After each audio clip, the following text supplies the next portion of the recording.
circumstances to where I was brought up makes me that way. Now let me ask you, we're talking to Fifth. Now what's your relationship with Jay-Z? With Jay, well, I really don't.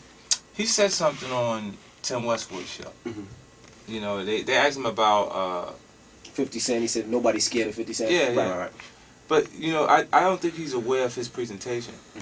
You know, there's an adjustment. There's something that's happening that's different about him and the way people perceive him.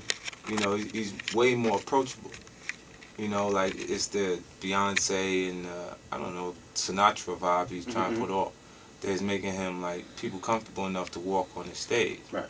Let's not act like we haven't previously been places. Like I feel the room change. People are uncomfortable when I'm around because they know it could happen. Right. You know what I'm saying? And if it's not, if they can't use the examples of somebody getting their lung punctured for punching Dre in the face, or somebody getting shot in front of the studio. You see what I'm saying? Those different things that were happening in those time periods make people go, okay, let me not play with him too much. You know what I'm saying? Because they have that and they know what my experience has been. So when they make him feel like a punk at that point, he got to say, nobody's afraid of 50 Cent. When they should be addressing how that person is making you feel. Right. And not me at that point. Now, in the AMAs, of course, it was rumors. When he got his award, he said, men lie, women lie, numbers don't. Everybody says, he's going at Fifth. This is his little remark at Fifth and sort of laughing. But he's been saying that before. He said that before. Now, when you heard that, see, when I seen it, I wasn't thinking about that. I was thinking about, I just seen Fifth perform, so Fifth might be backstage. And now he has to walk backstage.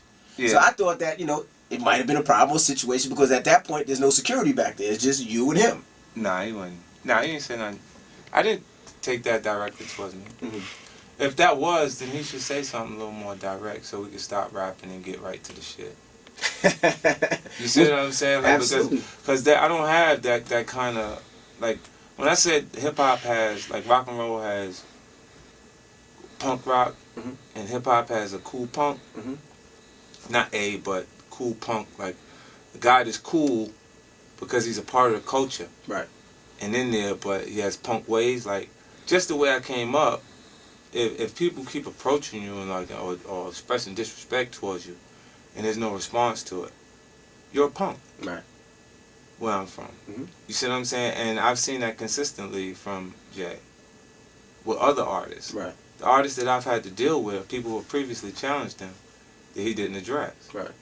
You know, so that's my take on him at that actual point. Now, when you have a project that, like, before I Self Destruct, that has the response that I've been getting from it is if not as better, then it's as good as my first effort. And that's all I've been wanting. Right.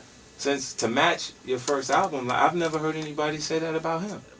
How did your relationship with 50 even start and with Beanie even start? Well, Beans was actually in the federal penitentiary in New Jersey when he had to do a year in the day. Right. And he happened to be in the joint with my uncle. My Uncle Mike been down for 16 years. So I go see him, you know, like I go check him out and talk to him because I get him out of the jail. Right. I got photographs from places that I go, like personal photographs inside the hotel, different people, all kind of stuff. And I kind of tell him what's going on. I'll write little notes on the back of the picture. So that leaves, when I leave, he goes through that over and over. You know how it is when you're not moving. Right. You know, so it gets him out of the joint. So I come back and forth to see him. This is while I'm on the Get Rich or Die Trying launch, doing 12 million records on the first project. So while this is happening, everybody's feeling me coming to the building. Because the correction officer is like 50 cents here. Right. You see what I'm saying? Like, everybody there is saying that. Like, you know, so he got to feel uncomfortable going, all right, you know, I might have to have Dre come see me. Right. And then Jay never came see him. You know? It's just facts. He never was down with him. Right. You see what I'm saying? Now, is that a possible move that could happen, that you sign him to G Unit and... Well, it's a possibility. Does he want to come to G Unit? Yeah. He sees the difference in how, you know, people are treated. You know, definitely. You're as strong as your crew. Right. You'll find out if we ever really get into it. Because when the shoot starts, he ain't gonna have nobody. Which is true. You see what I'm saying? And it ain't gonna, we move and I'm comfortable.